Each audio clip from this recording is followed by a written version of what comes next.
Bonjour à tous et bienvenue sur le plateau de Smart Tech. Au programme, l'interview Launchpad avec une start-up tout droit sortie de Station F qui viendra nous raconter son parcours et son expérience au sein de l'incubateur. Et puis l'intelligence artificielle au service de la justice. Oui, mais comment? Pour quelles applications et comment les encadrer? Nous poserons les questions à nos invités lors du Tech Talk. Et puis le rendez-vous Game Business de la semaine met à l'honneur Salomé Lagrelle, nouvelle présentatrice d'une émission 100% gaming diffusée sur Twitch. Enfin, dans la séquence Et demain, on découvrira une solution qui décharge les hôpitaux des tâches administratives, une technologie française que vous découvrirez à la fin de cette émission. Mais tout de suite, c'est l'heure de l'interview Launchpad. Ying Shao nous a rejoint, bienvenue sur le plateau. Vous êtes la cofondatrice de Plantic Bioscience, une entreprise spécialisée dans la sélection végétale. Vous êtes passée par 2 programmes de Station F et vous avez aussi fait partie du classement Futur 40 de l'incubateur en 2020. C'est pour ça que vous êtes bien placée aujourd'hui pour évoquer avec nous l'accompagnement dont vous avez pu bénéficier grâce à Station F. Alors, est-ce qu'on peut commencer d'abord par avoir une explication? Qu'est-ce que c'est la sélection végétale ? Oui, la sélection végétale, c'est la science et son application qui permettent d'améliorer les plantes génétiquement pour le bénéfice de l'humanité. C'est une pratique qui remonte au tout début de l'agriculture, il y a à peu près 10 000 ans, et qui a contribué à pratiquement toutes les grandes cultures, fruits et légumes que l'on consomme aujourd'hui. Donc c'est quelque chose de très important et utile pour l'humain, mais cela entraîne aussi un processus assez lent et coûteux, et c'est pour ça que Plantic travaille dans l'innovation des pratiques de sélection végétale. Alors, le but, c'est quoi? C'est de répondre aux défis de la sécurité alimentaire, au changement climatique, c'est ça? C'est de préparer les plantations de demain? Il y a beaucoup de choses, oui. Par exemple, quand on parle du dérèglement climatique, les effets sont désastreux pour beaucoup de plantes, pour leur croissance et leur production. Par exemple, la production agricole ou alimentaire mondiale devrait augmenter de 60% à 110% d'ici 2050 pour pouvoir nourrir tout le monde et sans convertir radicalement plus de terres en terres agricoles. Et ça veut dire en fait les plantes doivent être plus résilientes mais aussi produire plus avec moins.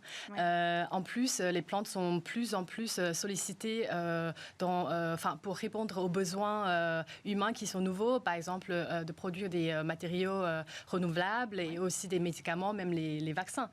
Donc innover. Oui, c'est pas que l'alimentaire qui nous concerne ici. C'est vraiment ça. Oui. Donc, pour pouvoir en fait créer ces plantes de demain qui sont plus résilientes, durables et aussi polyvalentes, on doit vraiment innover dans la sélection végétale pour accélérer ce processus. Alors, comment elle a vu le jour cette entreprise que vous avez créée? Oui, en fait, nous, moi et mon cofondateur Aditya Nayak, nous nous sommes rencontrés dans un programme qui est à Station F qui s'appelle Entrepreneur First. Donc, Entrepreneur First, c'est un programme pour rencontrer son cofondateur, sa cofondatrice. Et ça, c'est déjà quelque chose d'extraordinaire parce que c'est très, très dur. C'est pas juste une question de talent, c'est aussi une question de timing. Tout le monde devrait être prêt déjà pour lancer cette aventure, sa start-up, en rejoignant ce programme. Et du coup, moi et mon cofondateur, nous nous sommes rencontrés dans le programme et parce que nous avons tous les deux eu cette racine familiale dans l'agriculture.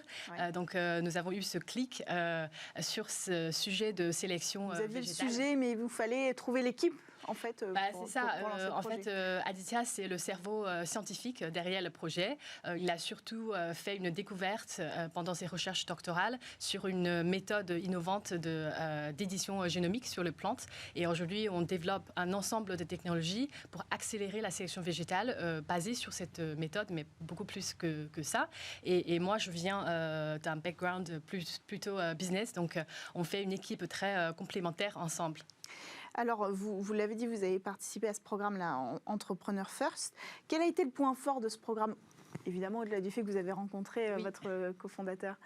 Oui, ça c'est déjà la première chose, je dirais, vraiment utile et important pour trouver en fait l'équipe. Et ensuite, en fait, je trouve que le programme a développé depuis maintenant plus de 10 ans une méthodologie de création d'équipe et aussi de vérification si l'équipe est vraiment bien pour durer dans longtemps, ce qui est quand même une question primordiale dans la vie d'une jeune start-up.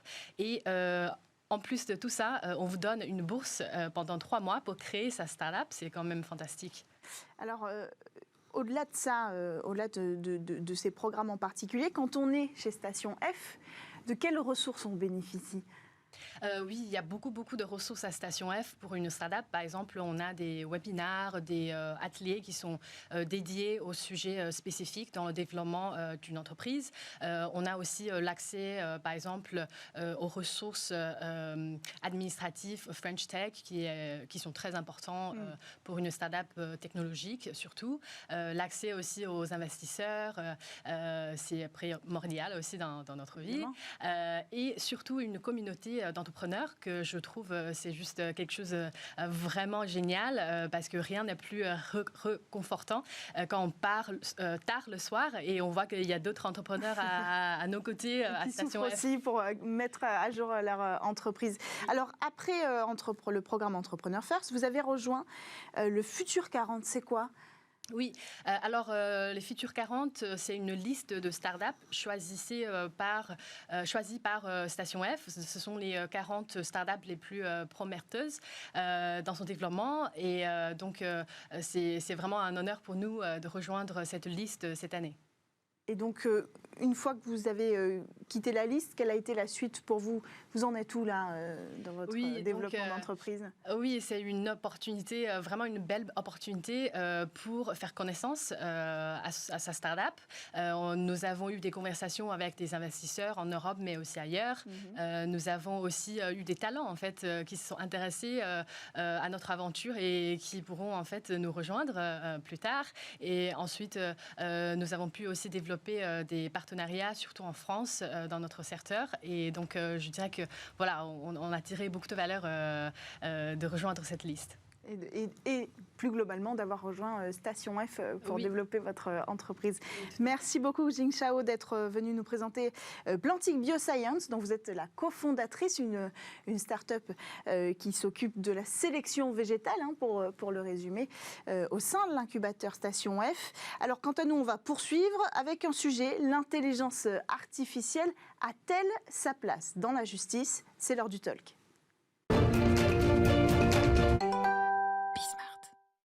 L'intelligence artificielle comme nouvel outil de la justice. Avec la loi Le Maire votée en 2016, il est prévu que l'intégralité des décisions de justice soit à l'avenir mise en ligne.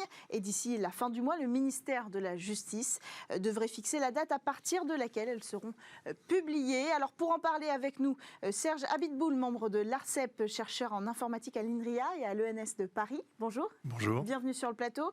À vos côtés, j'ai Rémi Bensoussan, avocat au cabinet Lexing, directeur du département droit de l'intelligence artificielle et contentieux technologique. Bienvenue sur le plateau de Smartech. Merci beaucoup. Avec nous également en visio, Florent Gézel, professeur en droit privé à l'Université Paris 1 Panthéon-Sorbonne, auteur de plusieurs livres, également sur la rencontre entre l'intelligence artificielle, les algorithmes et la justice. Merci de nous avoir rejoints.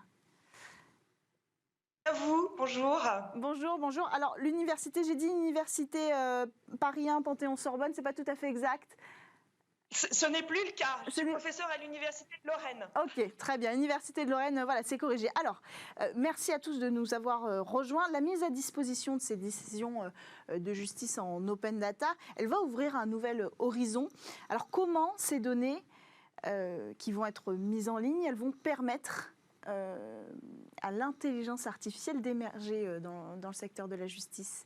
Est-ce que vous voulez commencer par répondre, Rémi Bensoussan ? Oui, absolument. Ce qui est très intéressant avec cette mise à disposition généralisée des décisions de justice, c'est qu'en réalité, elles permettent de révéler, elles vont permettre de révéler la jurisprudence réelle, celle qui finalement est en dessous de la ligne de flottaison, celle qu'on ne connaît pas parce que finalement, en n'ayant pas accès à l'intégralité de ces décisions, eh bien tout simplement, on ne maîtrise pas, on ne connaît pas l'état véritable d'une tendance jurisprudentielle, d'une manière de décider sur tel ou tel point de droit. On a la loi, évidemment, on a notre expérience, on a notre connaissance, on a nos argumentaires, mais la manière dont véritablement les juridictions rendent leurs décisions sur un point de droit donné, on ne la connaît pas. Avec cette mise à disposition et le traitement associé, on pourra dévoiler. C'est une sorte de justice révélée. Mais donc là, on parle de quelles données précisément? De toutes les décisions de justice qui vont concerner qui les particuliers, tout le monde? Alors, on parle effectivement de certaines décisions de justice. Il y a des cas de figure dans lesquels, on va dire, la décision ne sera pas rendue accessible à chacun des autres justiciables, tout simplement parce qu'il y a des secteurs, il y a des domaines où d'autres impératifs doivent prévaloir, notamment en matière de famille, en matière pénale, il peut y avoir un certain nombre de restrictions. Si on se situe plus dans des considérations civiles ou commerciales pures, là, de ce point de vue-là, on peut avoir une accessibilité qui est plus large. Et à l'intérieur, pour autant, de cette même accessibilité, il peut y avoir d'autres précautions qui sont mises en place pour préserver d'une part la vie privée et puis d'autre part la sécurité des personnes et leur entourage. Donc la première salve de données, en tout cas, sera quand même assez restreinte. C'est ce qu'on doit comprendre. Alors, d'un point de vue purement quantitatif, ça va quand même faire beaucoup de décisions. Bien sûr. Bien sûr. Serge Abitboul, ces données-là, elles vont être utiles à l'intelligence artificielle, mais comment ? Alors, c'est une excellente question et en fait, c'est là qu'on touche un peu la complexité. C'est-à-dire qu'on a toujours un peu tendance à vouloir répondre un peu rapidement. L'intelligence artificielle, c'est une technique, le machine learning, l'apprentissage automatique. Et puis c'est tout. En fait, il y a toute une gamme de techniques parce que le raisonnement humain est quand même très compliqué, la pensée humaine est très compliquée, et donc il y en a plusieurs. Je vais essayer de schématiquement en parler que de deux, mais en fait c'est beaucoup plus large que ça. Il y a une première technique qui est la plus évidente, qui est le machine learning, l'apprentissage automatique. Ça va être de retrouver les décisions de justice qui ressemblent le plus au cas qu'on doit traiter. Donc c'est un peu ce qui se rapproche de la jurisprudence. Et donc parmi toutes les décisions dont on dispose, l'algorithme va essayer de retrouver celles qui ressemblent le plus. Mais il y en a peut-être 100, il y en a peut-être 1000. Et puis, ça va guider d'une certaine façon la décision en disant la décision, par jurisprudence, elle va être un peu la même que ce qu'on a fait jusqu'à maintenant. Donc ça, c'est une première chose. Mais il y en a une deuxième. Donc là, il y a besoin de beaucoup de données. Plus vous avez les algorithmes vont aller se nourrir de ces données en open data. Les algorithmes vont se nourrir de ces données pour essayer d'imiter. C'est vraiment une question d'imitation, comme dans l'imitation game, d'imitation de ce qu'on a fait jusqu'à maintenant. Et puis, il y a deuxième chose qui correspond peut-être plus à la mentalité de la justice française, qui est le raisonnement. On va faire un raisonnement judiciaire. Donc, on va essayer de partir des règles. Mais le problème avec les règles du droit, c'est qu'elles sont quand même pas très précises. Et c'est bien qu'elles soient pas très précises. Et donc, du coup, il va falloir, d'une certaine façon, les nourrir. On va travailler avec cette imprécision. Et là encore, ça va vouloir dire que là, on est plutôt dans un autre type d'intelligence artificielle, qui est plutôt l'intelligence artificielle qu'on appelle symbolique, qui est basée sur du raisonnement. On va essayer de raisonner. Mais pour raisonner, il va falloir généraliser des concepts, il va falloir faire des choses qui sont quand même un petit peu complexes. Et tout ça dans un monde imprécis. Et donc, pour nourrir ces algorithmes, même symboliques, il va falloir des données pour pouvoir, en gros, mettre des... Alors là, on est plutôt dans ce qu'on appelle l'analyse de données massive, le big data, pour essayer de mettre les paramètres, bien affiner les paramètres à ce qu'on comprend par, je ne sais pas, Là, on va chercher des données quantitatives, on va chercher le nombre de personnes acquittées, le nombre... En fait, on va aller vraiment sur des points précis et toutes ces données peuvent servir sur plusieurs cas de figure. Oui, et puis on va aussi jouer sur un truc qui est quand même très compliqué, c'est la langue naturelle. C'est-à-dire qu'on n'est pas dans un monde complètement artificiel. L'informatique est vachement forte à faire des choses avec des chiffres, etc. Là, on est dans un monde de la parole. C'est-à-dire qu'on a des décisions qui sont des décisions de justice, qui sont basées sur le langage. Et le langage est très imprécis. Et donc, il va falloir aussi analyser ce langage et puis essayer de raisonner dans ce monde imprécis. Et raisonner dans un monde imprécis, c'est pas facile. Et encore une fois, on touche un peu le haut de l'iceberg. Il y a énormément encore de travail à faire dans cette direction. On va revenir sur cette notion de raisonner pour l'intelligence artificielle parce qu'on va voir que ça va soulever pas mal de points intéressants. Florence Gézel, à quel rôle jouerait précisément? Est-ce qu'on peut se projeter, donner des exemples? Quel rôle pourrait jouer l'IA dans la justice? Sous quelle forme? Quels outils ça représenterait? Dans quelle branche particulière? Pour quelle action? Alors, Comme vous le dites, c'est-à-dire que vous avez la possibilité désormais, en exploitant ces masses d'informations que vont constituer toutes ces décisions judiciaires que jusqu'à présent on ne connaissait pas, vous allez avoir la possibilité de regarder quelles sont les grandes tendances, qui juge quoi, dans quel sens, quels sont les taux de succès de telle ou telle action devant tel ou tel tribunal. Donc on va avoir une connaissance très fine de ce qui se passe devant des juridictions dont on n'avait pas jusqu'à présent, sur lesquelles on n'avait pas jusqu'à présent une très grande visibilité, puisque, comme cela a été dit, nous avions jusqu'à présent accès aux décisions des juridictions supérieures. Alors, je pense qu'on va aller beaucoup plus loin que cela, et c'est ce que Serge vient d'expliquer, parce que l'intelligence artificielle va permettre de faire sortir des résultats que ne permettrait pas de faire sortir un raisonnement très formalisé. Je m'explique, c'est une boutade qui a été formulée par des chercheurs américains à propos d'un vieil arrêt américain sur la pornographie. Un juge américain avait dit je ne sais pas définir la pornographie, il y a des règles sur la pornographie, je ne sais pas la définir, mais je la reconnais quand je la vois. C'est ce qu'avait dit le juge, et on avait dit, du coup, la pornographie, le juge décide tout seul. Et de ce fait, de pouvoir aujourd'hui disposer de toutes sortes de décisions antérieures qui se sont prononcées sur ce qu'est la pornographie, qui ont dit voilà, telle image est de nature pornographique, eh bien, va permettre aujourd'hui à une IA de sortir une réponse. Mais concrètement, qu'on imagine les outils. Ça peut fonctionner dans plein de domaines. Concrètement, il faudrait qu'on puisse se projeter, pour les gens qui nous regardent, quand on nous dit l'IA va servir d'outil à la justice. Mais comment ? Dans quel cas de figure précisément ? Alors, aujourd'hui, on va partir sur des choses qui sont relativement simples, c'est-à-dire qu'il y a des applications, par exemple, en matière de dommages corporels. On dispose d'un corpus de décisions passées sur les indemnisations en matière de dommages corporels, sur les cas dans lesquels l'indemnisation a été accordée, sur le montant qui a été accordé, et on va pouvoir faire tourner des algorithmes qui vont donner, à partir des cas passés, des éléments concernant les chances de succès, le montant que l'on peut escompter.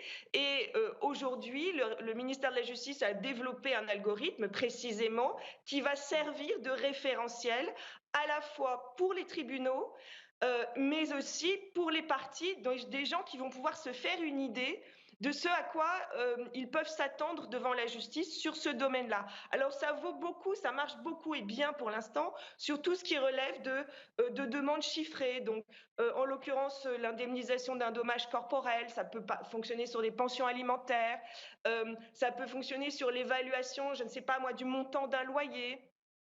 Donc ça peut fonctionner sur des choses qui sont chiffrées, mais on peut espérer un jour arriver à des choses beaucoup plus élaborées. Je vous donne l'exemple de la pornographie qui fait plaisir aux chercheurs, mais on peut anticiper qu'on va arriver vers des domaines qui sont beaucoup plus fins. Jérémy Bensoussan, l'intérêt principal, quel est-il ? On parle beaucoup de désengorger les tribunaux. Est-ce que c'est vrai et comment ? Il y a un intérêt aussi peut-être du côté des avocats comme vous. On pourra par exemple donner un pourcentage de réussite en cas d'affaire, en fonction des affaires. Ça fait partie de tous les bénéfices qu'on pourra en retirer ? Absolument. Il y a un certain nombre de promesses qui sont aujourd'hui un petit peu en vue liées à l'intelligence artificielle dans le domaine de la justice. Un avocat, quand il traite une affaire, finalement, qu'est-ce qu'il a comme outil principal ? Il a son expérience, il a son connaissance, et puis il a un certain temps de recherche pour approfondir ces éléments-là. Avec l'intelligence artificielle dans la justice et un certain nombre d'outils qui sont développés, on espère finalement améliorer notre connaissance, notre capacité à adresser une problématique précise et finalement à mieux appréhender le risque judiciaire qu'on peut regarder comme nos chances de l'emporter ou qu'on peut voir aussi comme les chances d'être condamné. Oui. Donc pour l'avocat, du point de vue finalement de la tactique aussi, de la stratégie et de la tactique, ça peut avoir un intérêt. Est-ce qu'on initie le procès ? Oui ou non ? Est-ce qu'on favorise potentiellement les modes alternatifs de règlement des conflits ? Et qui dit mode alternatif de règlement des conflits ? Médiation, conciliation, dit moins de procès. Donc des engorgements. Donc on voit bien qu'il y a effectivement une synergie entre l'utilisation de l'IA pour mieux appréhender son cas de figure et puis est-ce que les tribunaux vont devoir gérer un flux toujours plus important d'affaires. Pour l'avocat, après, très concrètement, son rôle est quand même double et il a vocation à rester. Premièrement, pour gérer le flou de la loi, oui. Son caractère abstrait, évidemment. Et puis, il a aussi un intérêt, j'allais dire, simplement pour traduire les objectifs de son client en demande, en prétention juridiquement articulée. Pour tout ce qui est conviction, avoir les bonnes décisions pour finalement appuyer sa position, avoir aussi des éléments quantitatifs, comme on l'a dit tout à l'heure, pour positionner le montant d'une demande, le montant de dommages et intérêts. Là, les technologies d'IA peuvent être d'un secours absolument intéressant. Est-ce que vous voulez réagir là-dessus, Serge Abitboul, sur les bénéfices concrets que peuvent apporter liés à la justice? Tout ce qu'a dit Jérémy, je partage absolument complètement. Je vais dire peut-être dans un deuxième temps, parce que pour l'instant, dans un premier temps, tout ça c'est vrai. Dans un deuxième temps, on peut espérer plus, et je vais essayer de l'expliquer. Je pense qu'il faut laisser un peu le temps à cette techno, elle est quand même très très neuve, l'informatique a 100 ans, enfin bon, tout ça c'est quand même du récent. Et je pense qu'on fait énormément de progrès. Disons je suis pas futurologue, je ne saurais pas dire dans combien de temps, mais je pense qu'on peut espérer relativement moyen terme, avoir aussi des algorithmes qui permettent d'être plus justes. Alors, je m'explique. Les juges, il y a une grande variété de juges, ils ont leurs biais, ce qui est tout à fait normal, ils sont humains. Et la justice, on voit ça, enfin, les juges le reconnaissent eux-mêmes, il peut y avoir des variations, des écarts sur la même affaire qui sont considérables. Et ça, les algorithmes l'ont déjà montré. Il y a un algorithme français en 2016 qui a montré les variations. Absolument. Donc on commence à savoir mesurer ça et on peut espérer que déjà être mieux conscient du problème. Et puis dans un deuxième temps, avoir des algorithmes qui permettent d'aider à converger vers plus de justice, c'est-à-dire à proposer plus une norme. Alors après, le juge, évidemment, est libre de sa décision. L'avocat pourra faire autre chose que ce que lui conseille l'algorithme, mais d'une certaine façon, ça devrait permettre de tendre vers plus de justice. Pour moi, ça devrait aussi permettre de rendre un peu plus humain, un peu moins difficile le travail de juge ou d'avocat. Pour moi, je suis quand même, quand vous voyez ça, vous pouvez être un peu terrorisé par l'idée que vous avez donné une décision de justice et puis vous avez envoyé la mauvaise personne en prison. C'est quelque chose qui est...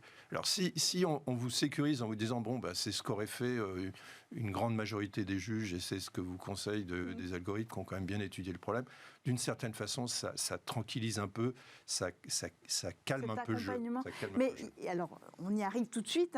Il y a la question quand même avec l'intelligence artificielle de l'impartialité, parce qu'on parle de jugement. C'est le terme. Est-ce que l'intelligence artificielle est capable de juger? Est-ce qu'elle peut le faire sans données discriminatoires? On a eu déjà des cas d'IA racistes. Comment on va encadrer ce biais-là qui existe, qui est une réalité? Toute la régulation de l'IA, fondamentalement, c'est créer les conditions d'une collaboration, d'une concertation, d'une cohabitation entre l'homme et la machine. On le voit dans tous les secteurs et la justice correspond à une des verticalités avec ses spécificités, notamment parce que, il y a un besoin de pédagogie, il y a un besoin de compréhension, il y a un besoin de motivation qui est extrêmement important. Il faut pouvoir comprendre, savoir pourquoi telle ou telle décision a été rendue.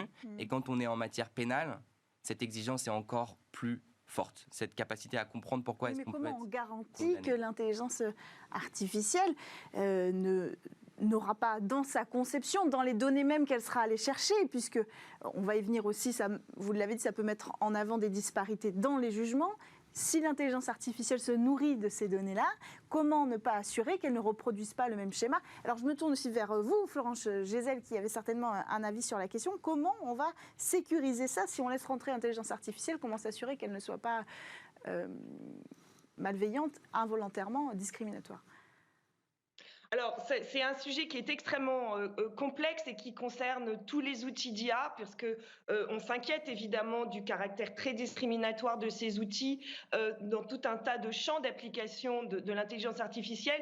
Pour ce qui concerne les IA utilisées en matière judiciaire, il y a eu des études très inquiétantes aux États-Unis, par exemple, sur ces outils qui permettent de prédire la récidive et que les juges américains utilisent. Pourquoi ? Parce qu'on s'est aperçu que ces outils prédisent prédisent des récidives de manière beaucoup plus fréquente lorsque la personne poursuivie est noire que quand la personne poursuivie est blanche. Et donc, c'est extrêmement inquiétant parce qu'on peut effectivement être guidé à prendre de très mauvaises décisions avec ces outils d'IA. Alors, je pense que Serge expliquera mieux que moi qu'aujourd'hui, on a des méthodes techniques pour rectifier ces difficultés. On peut contrôler les algorithmes, on peut vérifier qu'ils soient beaucoup plus équitables. Et donc, il y a une forme d'équilibre aujourd'hui à trouver entre les biais humains qui sont indiscutables, qui sont là, que nous connaissons, et les biais de la machine. Maintenant, la machine peut aussi nous aider à prendre conscience de nos biais humains et peut-être à améliorer ce que nous faisons, nous, au quotidien. Alors, je vous pose la question à tous les trois. Est-ce qu'il y a une législation qui existe déjà, un cadre juridique qui va encadrer l'accès de l'intelligence artificielle dans le domaine de la justice ? Alors, il y a d'ores et déjà un certain nombre de règles qui s'appliquent à l'intelligence artificielle dans le secteur de la justice de manière générale. Il y a déjà un certain nombre de règles qui existent. Ce dont on parlait juste avant, finalement, c'était la justice automatisée. C'est-à-dire le fait de remplacer un juge par un algorithme où la décision, finalement, est le produit d'un raisonnement machine et non plus d'un raisonnement humain. Cette situation-là, où finalement on va utiliser un traitement de données pour rendre une décision qui a des effets juridiques, ce cas de figure-là, en droit, il y a d'abord une interdiction. C'est d'abord interdit. Et puis après, il peut y avoir un certain nombre d'exceptions. Et le droit français connaît une des exceptions dans un cas très particulier auquel on associe, comme on le disait, d'une part de la transparence, de l'explication, et puis la capacité pour la personne derrière de faire un recours pour que, à nouveau, un humain, un juge, prenne le point, si je puis dire, et puis rende la décision. On a mis des garde-fous quand même. Absolument. Pour protéger de l'arrivée de cette intelligence artificielle. Est-ce qu'il faudrait, en plus de ça, créer un comité, une assemblée éthique autour de cette question de la place de l'intelligence artificielle au sein de la justice ? Je vous pose la question, Serge Abiteboul. Vous inquiétez pas, il y a plein de comités éthiques qui sont créés de tous les côtés. C'est pas quelque chose c'est quelque chose qu'on voit arriver. Oui, oui bien sûr. Enfin, je veux dire, c'est de la technologie. Cette technologie, c'est nous qui l'inventons, c'est nous qui devons la maîtriser, et donc il faut faire attention à ce qu'on fait. Et puis, évidemment. Mais je voudrais quand même. La réponse est oui, évidemment. Mais je voudrais quand même revenir sur quelque chose qu'a dit Florence et qui me paraît important, c'est que un juge a tous ses biais, et un algorithme a tous ses biais si vous le faites mal, si vous l'écrivez mal. Ce qui est quand même une chose très très différente. C'est-à-dire que vous pouvez corriger un algorithme, vous pouvez changer, modifier les données sur lesquelles il s'appuie. Et donc on parle de plus en plus, par exemple, à la fair by design. C'est-à-dire qu'à la conception, on commence à prévoir qu'on veut que cet algorithme soit juste. On ne peut pas faire ça pour un juge, ou alors il faudrait depuis sa naissance, etc. Ouais. Donc là, c'est quand même beaucoup plus sécurisant à terme. Mais ce n'est pas gratuit. Il faut travailler, il faut vérifier, il faut le faire en permanence. Donc ça, c'est la recherche qui va être chargée de cette... C'est la recherche, et il faut le faire depuis la conception de l'algorithme et en le testant. Mais maintenant, on dispose de technologies pour faire ça. Donc c'est possible de le faire. Il faut juste faire attention. Très souvent, en ce moment, le problème n'est pas tellement le fait que l'algorithme soit injuste, ils le sont souvent, c'est qu'il soit souvent mauvais. Parce que c'est vachement facile de faire un petit algorithme dans son coin et puis de vendre ça un peu partout en disant il est vachement bon et personne ne va le vérifier. Je pense que la question, c'est aussi la qualité, très souvent, de l'algorithme. Florence a parlé de l'algorithme Compass aux États-Unis pour la prédiction des récidives. Cet algorithme était franchement mauvais. Et le fait mais il se basait en plus sur des données humaines. Il se basait sur des données humaines qui n'étaient pas parfaites, mais l'algorithme lui-même n'était pas très bon. Et il a mis en évidence aussi un dernier point sur lequel je voudrais venir, qui est que c'est pas facile de décider ce que ça veut dire l'algorithme est juste. Parce que d'autres chercheurs ont montré que l'algorithme de Compass était finalement juste sur un autre critère. Des chercheurs enfin ont montré que les deux critères n'étaient pas conciliables. Donc il y a une vraie difficulté, c'est une difficulté qui est politique, qui est juridique, c'est qu'est-ce que vous voulez ? Qu'est-ce que vous voulez que votre algorithme fasse ? Est-ce que vous voulez aussi qu'il corrige peut-être des injustices sociales ? Pourquoi pas ? C'est un choix de société quand on décide ce que c'est qu'un algorithme. Et après, il faut bien le faire et puis faire que ça vérifier que ça marche bien, quoi. Il y a encore beaucoup de discussions à avoir, en fait, avant de laisser place à toutes ces technologies. Énormément de progrès et de précautions à prendre.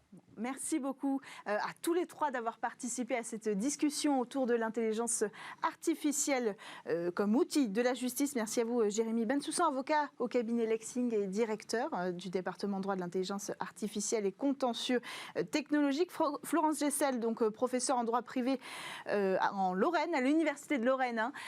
Je rectifie cette fois, et également auteur de plusieurs livres sur la justice et les nouvelles technologies. Et à vous, Serge Abitboul, membre du board de l'ARCEP et chercheur en informatique à l'INRIA et à l'ENS Paris. Le temps d'une courte pause pour nous. On se retrouve tout de suite pour votre rendez-vous Game Business.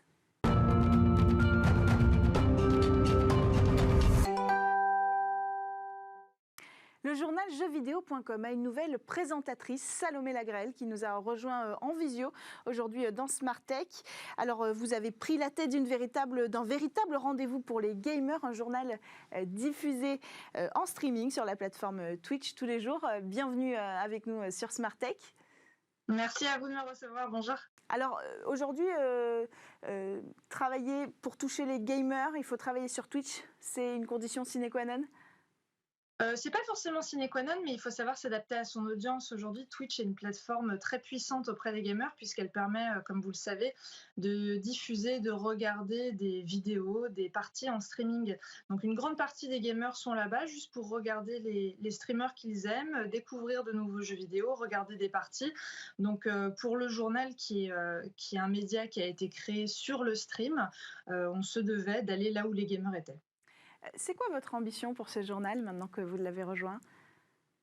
L'ambition pour JV le journal, bien évidemment, fédérer toujours plus d'audience parce qu'on a envie de travailler pour toucher le maximum de joueurs possible. Je pense que c'est le but de tous les médias.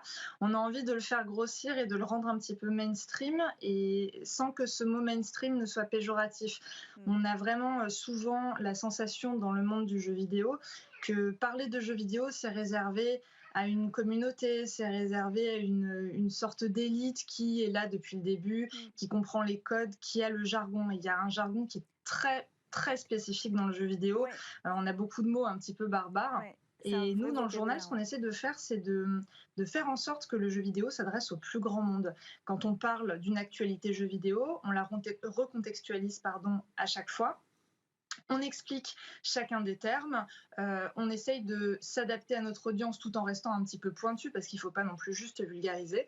Et un des autres objectifs du journal, c'est d'aller davantage vers la pop culture parce qu'aujourd'hui, je pense que toutes celles et ceux qui sont joueurs, puisque 70% des Français aujourd'hui sont gamers et 50% des gamers sont des femmes, sont intéressés par plusieurs domaines.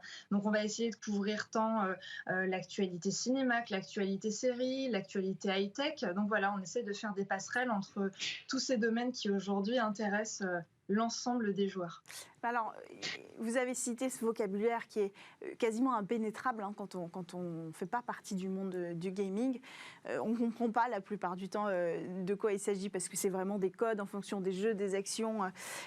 Vous l'avez dit, débarrasser un petit peu de ce vocabulaire, c'est une solution. La pop culture, c'est une solution. Est-ce qu'on pourrait imaginer des nouveaux outils aussi pour attirer un nouveau public sur cette émission et plus globalement pour les attirer sur des programmes liés au gaming ?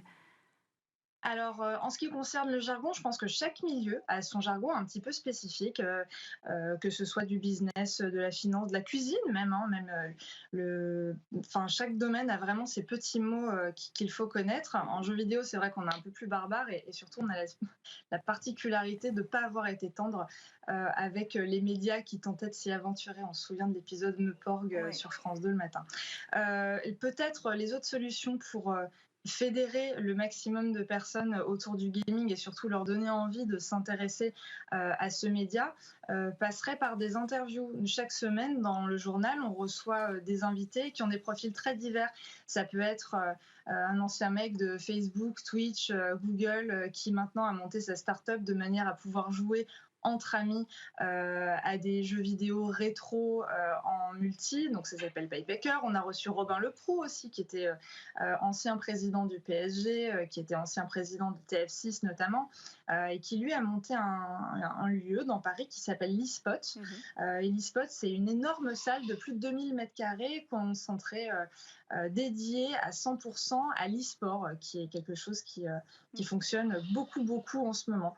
Donc, pour fédérer le plus de monde possible, voilà, on passe par un jargon plus simple, on passe par des interviews et surtout des sujets qui sont très ancrés dans l'actualité.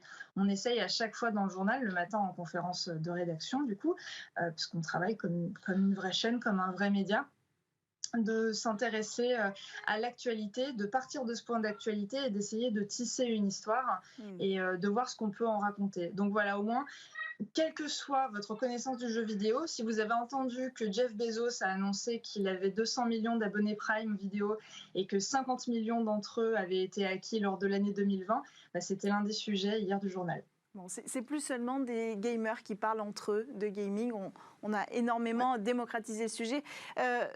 Un mot quand même, une femme à la tête d'une émission gaming, de l'émission la plus regardée de gaming sur Twitch, c'est tout un symbole aussi de l'effort qui est fait et qui doit être fait pour représenter les femmes qui sont bien là dans ce secteur. Écoutez, je pense que c'est un pari audacieux qui a été fait par Michel Benzeno, la directrice générale de Webedia, et Alexandre Nassar, qui est le chef des contenus de jeuxvideo.com. Et c'était un message évidemment adressé à l'industrie. Je vous l'ai dit tout à l'heure, on est 50% de joueuses parmi les joueurs en France. Donc quand même, on représente la moitié des joueurs. Même si les femmes sont à compétences égales, bien évidemment, aussi à même de parler du jeu vidéo que les hommes, c'était relativement peu fréquent de les voir jusqu'à il y a quelques années à la tête d'émissions. Actuellement, la tendance est en train de se renverser un petit peu. Si on parle par exemple de l'e-sport, on a une jeune casteuse qui s'appelle Laure Vallée, qui cartonne, qui est la référence en matière de cast, qui présente des émissions d'e-sport sur Beansport, qui va couvrir les événements à l'international. Quand on regarde la directrice de Xbox France, Ina Galbert, c'est une femme également. Là, le journal de jeuxvideo.com, dirigé en tout cas par une femme, c'est un message en effet, c'est-à-dire on est là, on est capable d'en parler, on n'est pas des nunuches, on sait de quoi on parle, on n'est pas juste là pour faire de l'audience avec un décolleté, mais on est quand même entre experts et c'est bon, on balance les clichés derrière. Lara Croft avec ses atouts démesurés, ça appartenait à la fin des années 90 et à présent, voilà, on est rentré dans une nouvelle ère, celle de la légitimité et on est d'ailleurs très bien accueillis par les joueurs. Merci beaucoup Salomé Lagrelle d'être venue nous présenter ce programme dont vous avez pris la tête, le journal sur Twitch de jeuxvideo.com, journal spécialisé dans le gaming, je le rappelle. Quant à nous, on va poursuivre et conclure avec votre séquence Et demain.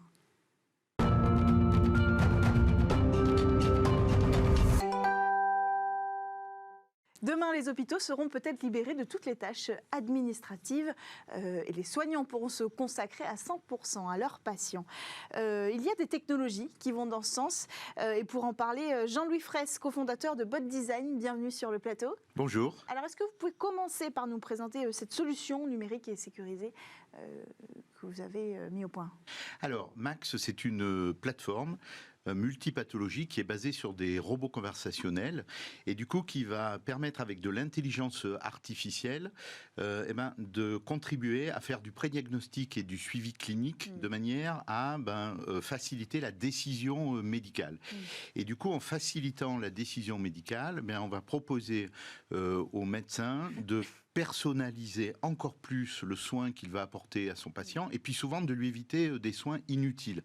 Et donc du coup c'est extrêmement intéressant parce que le médecin va pouvoir se recentrer sur des tâches à plus forte valeur ajoutée. Oui, donc je disais tâches administratives débarrassées, mais en fait l'idée là c'est plutôt surtout d'accélérer la pose de diagnostic sur le patient avec toutes les demandes annexes qui vont entourer le soin principal. Alors c'est exactement ça, puisque du coup, le patient en amont de la consultation ou après la consultation, quand il est passé par l'hôpital ou quand il est passé chez son médecin généraliste, eh bien, on va pouvoir avoir des renseignements cliniques sur son état de santé qui vont justement orienter sa prise en charge, et on peut même utiliser un certain nombre de méthodes qui vont nous alerter pour avoir des prises en charge spécifiques, donc, comme des fait, alertes par exemple. On suit le patient avant même son arrivée devant le soignant jusqu'à son départ après le soin.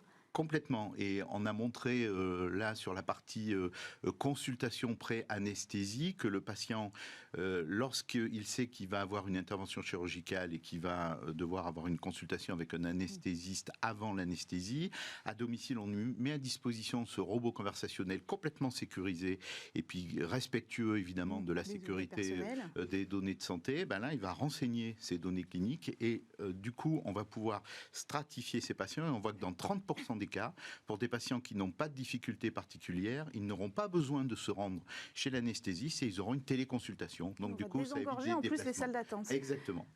Exactement. Quand vous avez lancé cette solution, vous êtes ciblé quand même spécifiquement avec les anesthésistes, hein, il faut le préciser. Pourquoi ? Alors, on a commencé avec les anesthésistes parce que aujourd'hui, l'anesthésie, justement, et puis le numérique dans l'anesthésie, c'est sûrement une façon nouvelle de prendre en charge les patients. Puis il y a beaucoup de patients, et puis il y a beaucoup de patients qui n'ont pas de problème particulier, qui vont voir l'anesthésiste pour pas grand-chose. Donc, du coup, en stratifiant, il y avait un vrai besoin d'optimiser le temps. Exactement. On pouvait optimiser. Bien sûr que la consultation d'anesthésie, elle est indispensable, mais on peut la faire autrement. Oui, c'est ce qu'il faut dire. Hein. Ici, on ne remplace pas le médecin. Absolument pas. Votre technologie, elle est dédiée à l'accompagnement du patient. Exactement. Le numérique ne remplace absolument pas l'humain et absolument pas le médecin et les équipes soignantes. J'ai d'ailleurs l'habitude de dire que lorsqu'on a diagnostiqué la maladie d'un patient, ça peut se faire et ça commence à se faire avec de l'intelligence artificielle. On peut aider le médecin à le faire. Mais en tout cas, après, pour que le patient prenne son traitement correctement, là c'est de la négociation qu'il va avoir avec le médecin. Et cette négociation-là, elle ne se fait pas avec du numérique. Et pourtant, maintenant, des dispositifs sont mis en place pour les traitements, pour distribuer les traitements. Donc ce qui m'amène à ma dernière question, à quoi ressemblera l'hôpital de demain pour vous ? Alors, l'hôpital de demain, il sera encore plus humain qu'aujourd'hui parce que, justement, les professionnels de santé auront plus de temps pour s'occuper des patients parce que le numérique aura permis de leur préparer leur consultation, de leur stratifier leurs patients et du coup, ils pourront passer plus de temps avec les patients qui en ont plus besoin et des patients qui en ont le moins besoin et finalement qui peuvent être pris en charge de manière plus légère, ils seront très contents de l'être et de moins se déplacer à l'hôpital, entre autres. Donc plus de technologie, mais plus de relations humaines aussi. Je crois que ça, c'est très, très, très clair. Merci beaucoup d'être venu, Jean-Louis Fraisse, cofondateur de Bot Design, nous présenter votre solution pour l'hôpital de demain, qui est déjà en place aujourd'hui en France. Et merci à vous tous de nous avoir suivis sur le plateau de Smart Tech aujourd'hui. Tout de suite, c'est l'heure du lab, donc le temps pour moi de changer de plateau, et vous allez retrouver des interviews de start-up et d'entreprises innovantes. Quant à Smart Tech, l'émission, on se retrouve demain, même heure, sur Bismart.